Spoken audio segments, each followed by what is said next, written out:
फिर दोबारा थोड़ा स्वागत है प्रोग्राम सच्चो सच विच एंड डॉक्टर साहब साडा अगला मैसेज टोरंटो कनेडा तो सरदार बख्शीश सिंह परमार जी का है। ये लिखते हैं, डॉक्टर साहब एक साबका खाड़कू आगू ने पीटीसी नू इंटरव्यू देंदिया किया है कि खालिस्तान एक इल्यूजन जां भरम भुलेखा है, हकीकत नहीं। इस बारे जरा वीर भी ना दसो।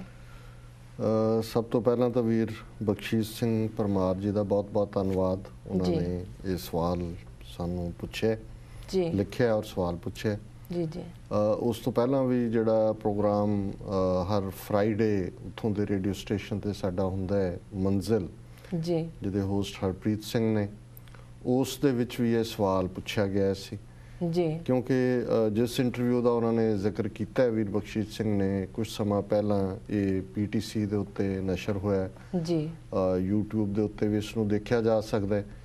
सो उस तो बाद बहुत सारे वीरां भैणां दियां कॉलां भी आईयां, इस बारे लिखत भी आई, कुछ उहदे तो डिस्टर्ब सी, कुछ जिहड़े ने वो कन्फ्यूज्ड सी, भंबल भूसे च सी, और उन्होंने ये चाहया कि मैं इस दे उत्ते रिस्पोंड करें। जी देखो सब तो पहला तो मैं ये गल जवाब देने तो पहला ही क्लीयर कर देना चाहता है कि भी जिस वीर का ये इंटरव्यू है असी उन्हों का बहुत सत्कार करते हैं जी, उन्होंने संघर्ष नूं बहुत वड्डी देन है। लंबा वक्त उन्होंने जेल कट्टी, इत्थे भी जी, फिर पिछे जाके भी केस का उन्होंने सामना किया जी, और जदों कोई भी इस किस्म की लंबी यातना भरी जिंदगी चो गुजरदा है, जेलों दे विच खास तौर पर माहौल जिस किस्म का हुंदा है, जी, तो फिर जरूरी नहीं हुंदा कि जिस मुद्दे नूं लैके तुसी तुरे हुंदे हो उस दे विच तुसी उसे तरह ही यकीन दे नाल पुख्ता विचारां दे नाल कायम रहो।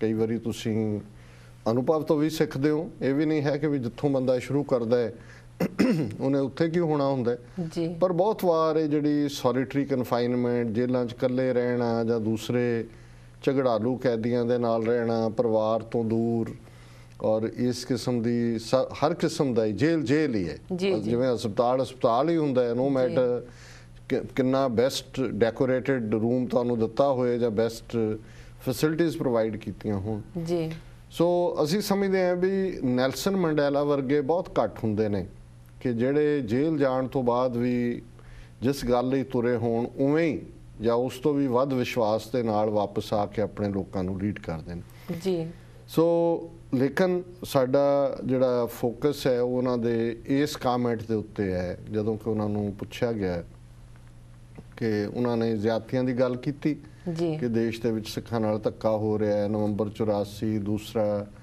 होर भी दविंदरपाल सिंह भुल्लर का केस जी, तो फिर उन्होंने जो पूछा गया कि भी बाहर बैठे जिहड़े खालिस्तान के हमायती ने या दूसरे ने, वो तो समझते हैं भी इस तो बिना कोई होर हल नहीं है, तो उन्होंने ये कहा कि भी ये इल्यूजन है, उन्होंने इल्यूजन है। वैसे इस तो इलावा भी जिहड़ी साडी दुश्मन लाइन है वो भी अक्सर ये कहते हैं कि ये इन्हां दा यूटोपिया है, अंग्रेजी कहेंगे कि यूटोपिया है जी, कि ये एवें एक ख्याली भला बनाते हैं, एक ख्याली देश च रहिंदे ने जिहदी कोई होंद नहीं है, उन्हें कोई धरती के उत्ते नहीं है, उन्होंने ख्वाबां ख्यालों च है जी। हुण पहली गल तो देखने वाली ये है कि की सिखां ने पहला कदे राज कीते। तुसी किसी कोई नवी बिल्कुल ओपरेस्ड सुपरेस्ड कोई कौम कोई कबीला निकल आए तो वो कहे जी कि असी इस धरती के उत्ते अपना राज स्थापित करना है, तो क्योंकि उन्होंने कोई बैकग्राउंड नहीं, इतिहास नहीं, तुसी उन्होंने बारे सवाल कर सकते हो जी। सिखां की हकीकत ये है कि हुण तो लगभग 1849 किन्ना क पुराना होया, लगभग 1.5 सदी है जी जी। 1.5 सदी पहला असी एक इन्ने वड्डे राज भाग दे मालक सी जिहड़ा दरा खैबर तो लैके तिब्बत तक, इधरों शिकारपुर सिंध तो लैके सतलुज दरिया का कंढा लुधियाने तक जी, इन्ना वड्डा राज अजोके फ्रांस तो भी वड्डा, 1.5 लाख मुरब्बा मील तो ज़्यादा रकबा जी जी। और उदों साडी गिणती किन्नी सी लखां दे विच, ऑड किन्ने ज़्यादा सी, एक पासे मुगल ने एक पासे अफगान ने, और असी लगातार एक सदी सिरां दे मुल घल्लूकारियां चों लंघ के ਇੱਕ ਰਾਜ ਭਾਗ ਕਾਇਮ ਕੀਤਾ। ਸੋ ਇਹ ਇਲੂਜਨ ਕਿਵੇਂ ਹੋਇਆ? ਜਿਹੜੀ ਚੀਜ਼ ਆਲਰੇਡੀ 150 ਸਾਲ ਪਹਿਲਾਂ ਇੱਕ ਹਕੀਕਤ ਸੀ, ਉਹੀ ਕੌਮ ਹੈ। ਅੱਜ ਸਾਡੀ ਗਿਣਤੀ ਉਸ ਤੋਂ ਕਈ ਗੁਣਾ ਜ਼ਿਆਦਾ ਹੈ ਜੀ। ਸਾਡਾ ਮਸਲ ਦੁਨੀਆ ਭਰ ਦੇ ਵਿੱਚ 35 ਲੱਖ ਸਿੱਖ ਭਾਰਤ ਦੇ ਨਕਸ਼ੇ ਦੀ ਕੈਦ ਤੋਂ ਬਾਹਰ ਹੈ ਜੀ। ਫਿਰ ਜਦੋਂ ਅਸੀਂ 1947 ਦੇ ਦੌਰ ਦੀ ਗੱਲ ਕਰਦੇ, ਉਦੋਂ ਵੀ ਸਾਡੀ ਹੋਂਦ ਤੀਸਰੀ ਕੌਮ ਦੇ ਤੌਰ ਤੇ ਜੀ। ਇਹ ਵੱਖਰੀ ਗੱਲ ਹੈ ਵੀ ਸਾਡੀ ਲੀਡਰਸ਼ਿਪ ਨੇ ਸਿਆਣਪ ਤੋਂ ਕੰਮ ਨਹੀਂ ਲਿਆ ਹੈ ਔਰ ਅਸੀਂ ਇੱਕ ਗਲਤ ਨਕਸ਼ੇ ਦੇ ਵਿੱਚ ਆ ਗਏ ਬਿਨਾਂ ਕਿਸੇ ਐਸ਼ੋਰੈਂਸ ਤੋਂ। ਕੋਈ ਲਿਖਤੀ ਪੜਤੀ ਜ਼ਬਾਨੀ ਕਲਾਮੀ ਗੱਲਾਂ ਹੋਈਆਂ ਜੀ।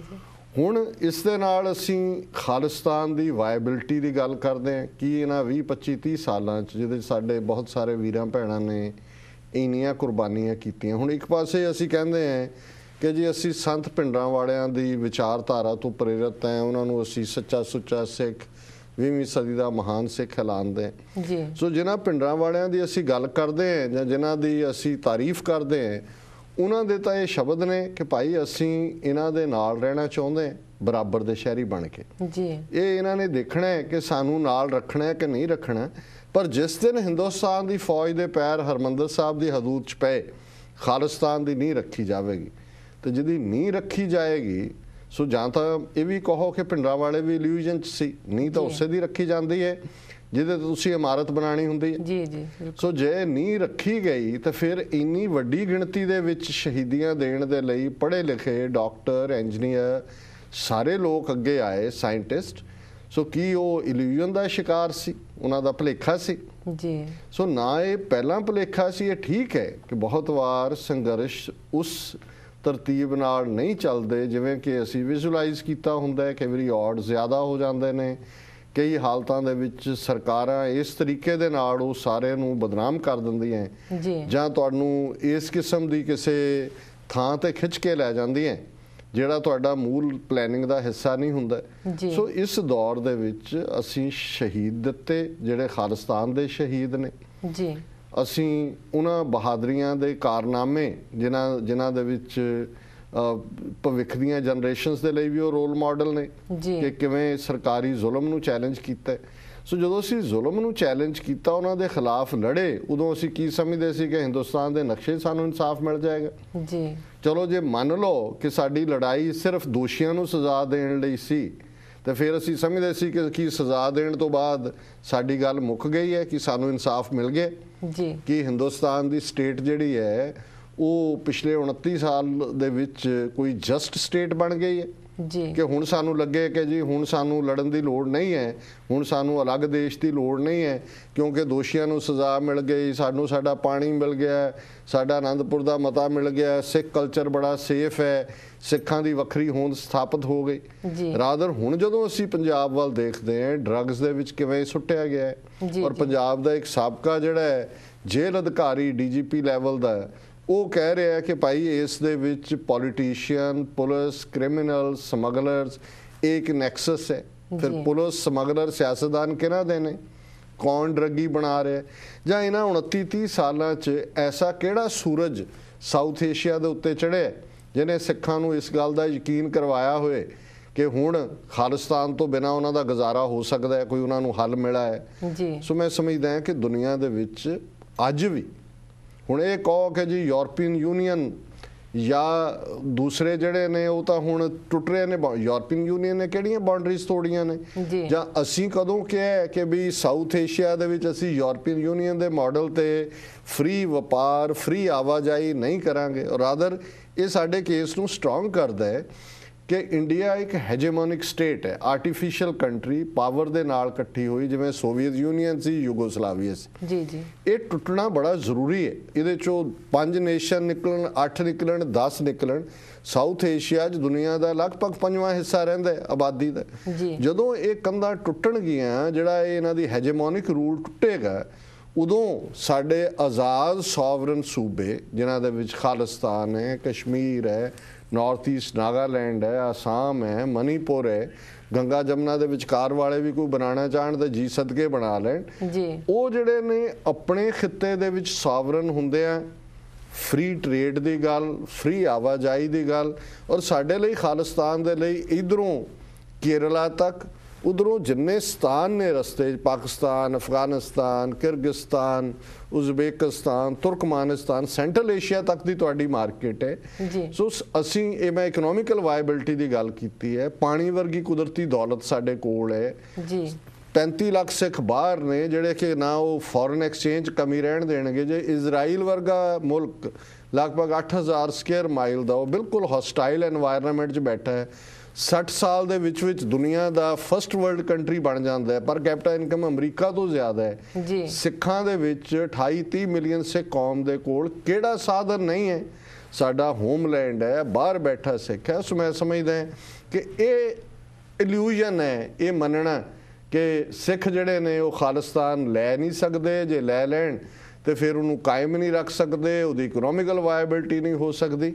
ਸੋ ਵਿਦ ਫਰਮਨੈਸ ਖਾਲਿਸਤਾਨ ਇੱਕ ਹਕੀਕਤ ਸੀ ਬੀਤੇ 'ਚ 1.5 ਸਦੀਆਂ ਪਹਿਲਾਂ, ਅੱਜ ਵੀ ਹਕੀਕਤ ਹੈ ਔਰ ਅਲਟੀਮੇਟਲੀ ਅਸੀਂ ਆਪਣੇ ਮੰਜ਼ਿਲ ਮਕਸੂਦ ਖਾਲਿਸਤਾਨ ਨੂੰ ਹਰ ਹਾਲਤ ਦੇ ਵਿੱਚ ਹਾਸਲ ਕਰਾਂਗੇ ਔਰ ਵਿਦਿਨ 10 ਇਅਰਸ ਇਹਦੇ ਬਣਨ ਦੇ ਇਹ ਅਮੰਗਸਟ ਦਾ ਫਸਟ ਵਰਲਡ ਕੰਟਰੀਜ਼ ਹੋਏਗਾ। ਜੀ ਡਾਕਟਰ ਸਾਹਿਬ, ਇੱਥੇ ਲੈਣਾ ਇੱਕ ਛੋਟਾ ਜਿਹਾ ਬ੍ਰੇਕ।